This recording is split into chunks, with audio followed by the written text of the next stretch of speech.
The Red Sox top prospect has been on a tear lately and looks like the Red Sox are starting to take notice.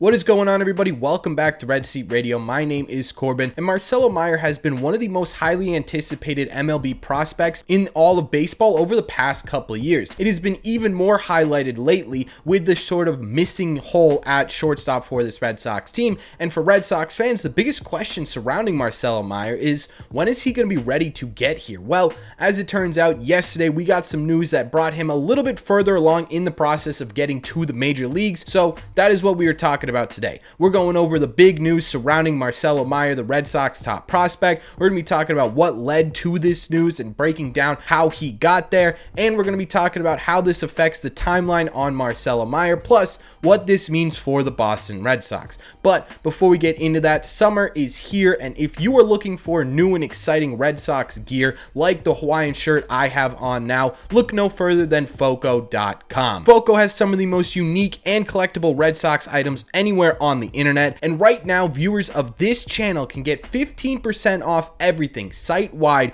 by using code RedSeatRadio at checkout. That is RedSeatRadio, all one word, at checkout. So go ahead, head over to Foco.com, get yourself some sweet new Red Sox summer gear. We're using code RedSeatRadio at checkout for 15% off. Thank you to Foco for sponsoring this video, and thank you for clicking on this one. Let's get into it. So obviously, by the thumbnail, by the title of this video, I think you could probably figure out exactly what the big news surrounding the Red Sox biggest prospect is. But in case you haven't figured it out yet, the big news is that Marcelo Mayer has officially been promoted to Double-A baseball. Last night, it was officially confirmed that Marcelo Mayer had received the news that he was headed up to Double-A Portland, and Marcelo Mayer is going to be playing in the next Portland Sea Dogs series. Now, this promotion is both surprising and unsurprising at the same time, because if we break down Marcelo Mayer's statistics, it's not exactly a huge stretch that he would have gotten promoted, because he's been absolutely tearing it up in high A baseball. So far, he's played 34 games this year in the 2023 season, and in those 34 games, Marcelo Mayer currently has a .291 average with a really impressive .365 on base percentage and the highest slug of his entire career so far at .532, which gave him an .897 OPS and a .137 WRC+, meaning to start the year with the high A affiliate of the Boston Red Sox, Marcelo Mayer was 37% more productive at the plate than the average hitter in high A. But what makes this promotion really impressive is the fact that Marcelo Mayer actually didn't start the year all that hot. He's finished the month of April with a .254 average, a still really impressive .375 on base percentage, but a much lower slug at .388, which is a .736 OPS and a .113 WRC+. So he was still about 13% above league average production, but he wasn't getting the results that I think a lot of people, and I'm sure himself, was expecting. However, since April, Marcelo Mayer has been insane. Throughout the month of May so far, Marcelo Mayer has played in 17 games for the Red Sox high A affiliate. In those 17 games, Marcelo Mayer has a .324 average with a .354 on base percentage and just a flat out ridiculous .662 slug, which gave him an OPS in the month of May of 1.017, which is a .161 WRC+. That means throughout the entire month of May, Marcelo Mayer was 61% more productive than the average hitter in single A baseball. Clearly, this got the Red Sox attention, and they felt as though he was bullying high A pitching to the point that he was ready for his next challenge, which is Double-A baseball. Now, like I said, this is surprising and it's not surprising at the same time. So there are a couple of levels to this promotion, and it's going to affect both Mayer and the Red Sox in a really interesting way. So what are the effects?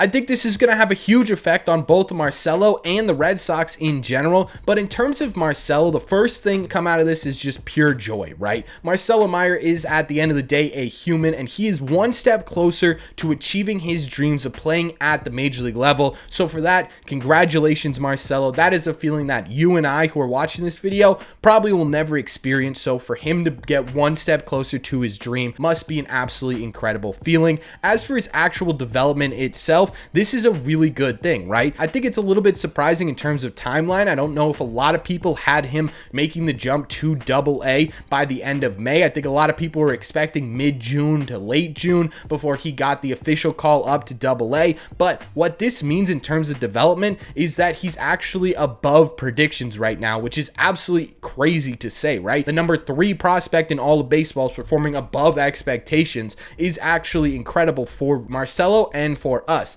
This is also going to be his hardest challenge yet. The jump in terms of talent level, single A baseball to double A baseball, is absolutely massive. So this is going to be a real challenge for Marcelo Mayer, but at the end of the day, it's a really cool experience for him, and it's going to mean a lot in terms of his timeline to the major league level. As for what it means for the Red Sox, it means 2 things. The first is it must feel absolutely fantastic to have a guy who you've kind of put so much stock in actually doing well. So that's the first thing, right? Obviously, this is good news for the Red Sox that Marcelo Mayer is performing to a level where you feel as though he's ready for the next one. The other thing that this kind of indicates for this Red Sox team is that over the last couple of years, we've seen them be pretty patient with highly touted prospects in the past, right? Jarren Duran's a pretty decent example of that. Tristan Casas is a pretty decent example of that. And a lot of the pitching staff as well, right? Aside from Brian Bayo, who got pushed up due to injury, a lot of these guys spend significant time in the minor leagues before getting promoted to the next one. This was a really aggressive move by the Boston Red Sox, and the second aggressive move that we've seen in the last couple of weeks, with the first one being Shane Drohan sent up to AAA after just a month in AA baseball. So this could be good news for the Red Sox. They're starting to realize, hey, we can push these guys a little bit more. These guys are high prospects for a reason. These guys are performing well for a reason.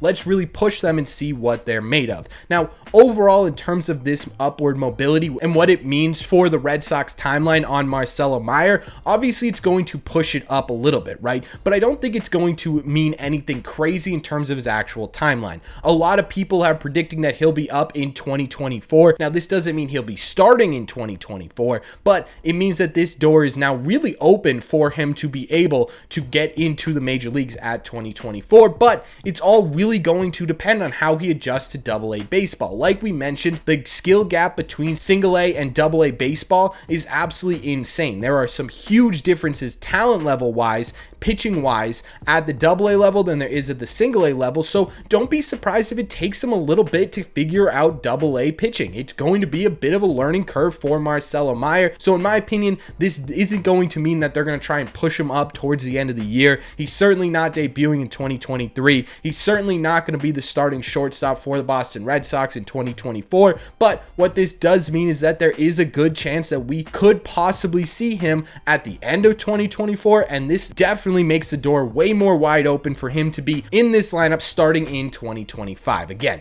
not starting in 2024, definitely not coming up in 2023, and I want you guys to just temper expectations a little bit because of the talent level in AA. Ultimately, I think Marcelo Mayer's timeline depends solely on Marcelo Mayer, right? If he absolutely kills it in AA, yeah, we could definitely see Marcelo Mayer at the AAA level by the end of 2023, but it also may take him a year and a half to really figure out exactly how to get to that next level. The most important thing here for me is that you don't rush Marcelo Mayer, right? Let him figure out each level on his own so he can have a bit of an easier transition to the major leagues. At the end of the day, this is an absolutely fantastic move for the Red Sox, for Marcelo, and it's extremely exciting for Red Sox fans to see that their top prospect and their highest ranked prospect in Major League Baseball take their next step forward to getting to the big league level. But that's just my opinion. So let me know in the comment section down below. What do you think of this latest Red Sox promotion? What do you think of the Red Sox promoting Marcelo Mayer? What do you think of his timeline? What do you think of the move itself? And what do you think of the Red Sox being aggressive with their highest performing prospects? Let me know all your thoughts on the latest Red Sox prospect news in the comment section down below. As always, if you made it to the end of this video, do me a favor. Make sure you guys have hit that subscribe button if you haven't already. If you're new here, we talk Red Sox content almost every single day. Also, make sure you guys hit the like button on this video as well. Helps these videos out a ton, and it would mean a lot to me. Don't forget, use code RedSeatRadio at Foco.com to get 15% off the entire site. Thank you all very much for clicking on this one, and I will see you in the red seats.